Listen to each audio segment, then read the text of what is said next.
दोस्तों, अशोक खरात का वीरदान मामला ठंडा भी नहीं हुआ था कि एक मामला एमपी से विकासानंद का आ गया है। वो महिलाओं के साथ विकास करते हुए आश्रम में पकड़े गए। एमपी के विकासानंद को खैरात जैसी सूरत में पेश किया गया है, जहां पर पुलिस ने गंदी हरकत करते इनको पकड़ा गया है। ढोंगी बाबाओं के काले कारनामों ने एक बार फिर से देश को झकझोर दिया है। ज्यादातर आप देखेंगे कि आश्रमों में या तो चाहे आप देखिए बाबा राम रहीम हो सकते हैं या आशाराम जैसे, चिन्मयानंद जैसे लोग निकलते ही रहते हैं। अब अशोक खरात के बाद 2 दिन ही गुजरे होंगे तो जबलपुर के स्वामी विकासानंद का पुराना मामला चर्चा में है, जहां महिलाओं को नशीला पदार्थ देकर शोषण किया जा रहा है और वीडियो बनाकर ब्लैकमेल भी किया जा रहा है। जानिए कैसे आस्था के नाम पर रचा गया यह खतरनाक खेल और क्या है पूरा मामला। पूरी सच आपके सामने रखने जा रही हूँ। दोस्तों नमस्कार, आप देख रहे हैं बाब सिर्फ न्यूज़ और मैं हूँ आपके साथ शैला। बाबा साहब ने कहा था कि अपनी पढ़ाई को आगे रखो, अंधविश्वास को नहीं। पूजा पाठ और अंधविश्वास में जो पड़ता है वही बर्बाद होता है। सोशल मीडिया पर हाल ही के दिनों में एक नया वीडियो तेजी से वायरल हो रहा है। वीडियो में एक दफ्तर का कैबिन है। कैबिन में नीले सूट में ढोंगी अशोक खरात पर महिला अलग अलग लिबास में 58 महिलाओं के आपत्तिजनक वीडियो सोशल मीडिया पर आ चुके हैं और गंदी हरकत करते हुए पाए गए हैं। वीडियो वायरल होने के बाद महाराष्ट्र की राजनीति में एक भूचाल आया और इस भूचाल में राष्ट्रवादी कांग्रेस पार्टी की एनसीपी के नेता रूपाली भी घेरे में और विवादों में आ गई। आनंद फानंद में अपनी फजीहत करने के बचने के लिए उन्होंने फौरन इस्तीफा दे दिया। चौतरफा दबाव के बीच राज्य महिला आयोग के अध्यक्ष पद से उन्होंने पूरी तरह से इस्तीफा दे दिया। वे निजी कारणों से पद छोड़ रही हैं, ऐसा उन्होंने कहा। लेकिन मामला तो कुछ और था। जैसे ही वीडियो वायरल हुआ, महाराष्ट्र की राजनीति में भूचाल आया। दोस्तों, अशोक खरात के विवादों की चर्चा के बीच मध्य प्रदेश के जबलपुर के एक ढोंगी बाबा की चर्चा भी अब शुरू हो गई है। ये मामला फिलहाल जेल में है, लेकिन ये भी खरात से कम नहीं था। लेकिन क्यों आखिर इनका मामला जब ये जेल में है क्यों वापस आया, क्यों इनकी बात सामने आई? दोस्तों आपको सुनना चाहिए इस खबर को। बात साल 2006 की है, जब इनके कांड का खुलासा हुआ तो पूरा शहर हिल गया। लोगों की आस्था पर ऐसी चोट लगी कि वे आज तक इस घाव को भूल नहीं पाए।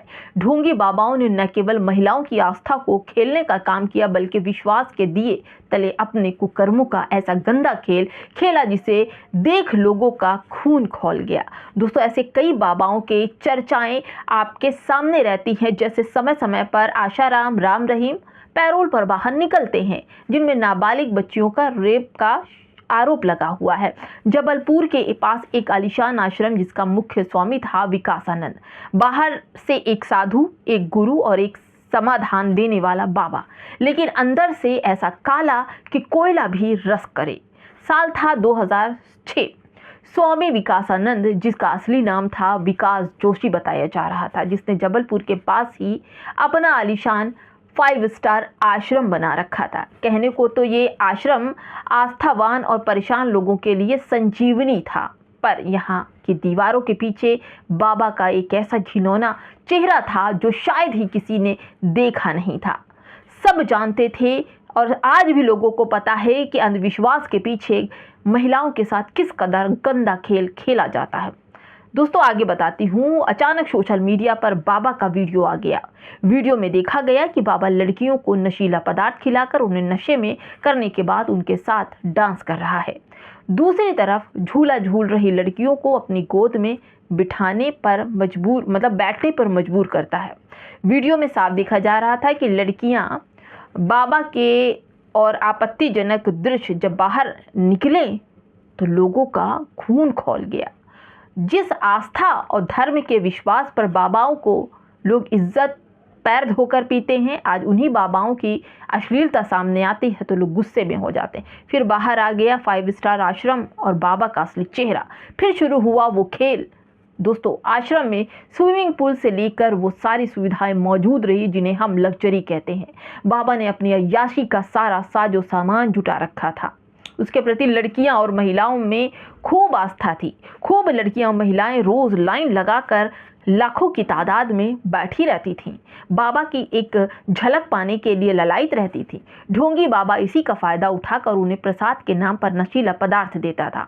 फिर आश्रम के कमरे में आपत्तिजनक हरकतें करता था। ढोंगी बाबा महिलाओं और लड़कियों की जो परेशानी का इलाज चमत्कार के जरिए करने का भरोसा देता था। दोस्तों, इसीलिए बाबा साहब ने कहा था कि पढ़ाई को, एजुकेशन को, शिक्षा को आगे बढ़ाओ, अंधविश्वास, पूजा पाठ और मंदिर मत जाओ। दोस्तों, अब आगे सुनिए।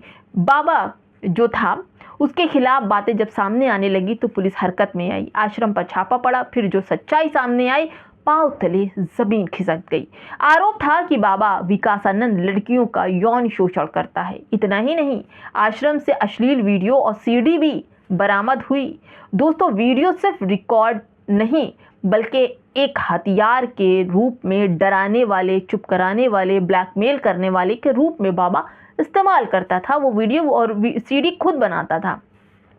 इन वीडियो के जरिए ढोंगी बार बार ब्लैकमेल लड़कियों को करता था और जब लड़कियां ब्लैकमेल होती थी तो उनका यौन शोषण करता था। दोस्तों, जांच आगे बढ़ी तो कई पीड़ित महिलाएं भी सामने आई, बयान दर्ज हुए। धीरे धीरे ये साफ हुआ कि ये कोई एक दो घटनाएं नहीं बल्कि एक लंबे समय से चल रही ये संगठित शोषण है। मामला संगीन था क्योंकि इतनी सारी महिलाओं का रेप और शोषण करने वाला विकासानंद आश्रम में बैठा विकास कर रहा था। मामला अदालत तक पहुंचा और फास्ट ट्रैक कोर्ट में सुनवाई हुई। आखिरकार 2010 में स्वामी विकासानंद को दोषी ठहराकर जेल भेज दिया गया।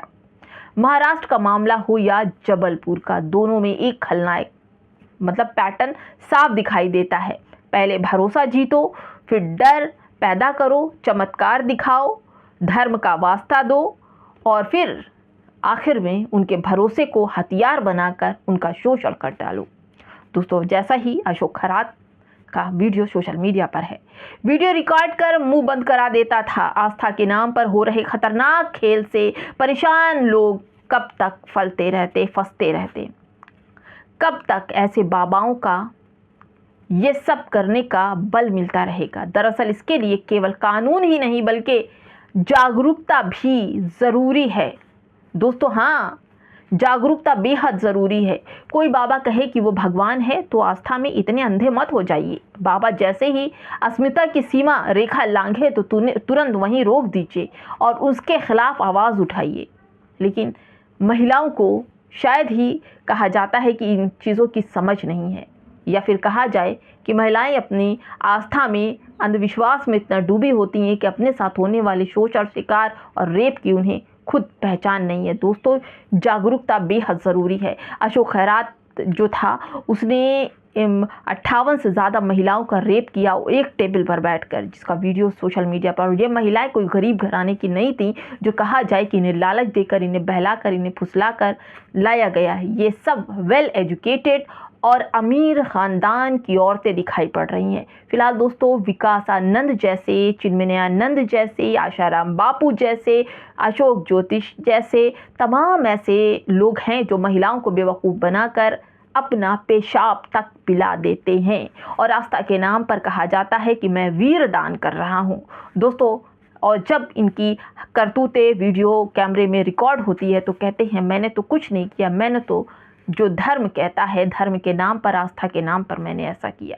फिलहाल दोस्तों, ऐसे बाबाओं, ढोंगियों से बचने की ज़रूरत है और ख़ासकर महिलाओं को। इस पूरी खबर पर आपकी क्या राय है, कमेंट बॉक्स में ज़रूर बताइएगा। नमस्कार।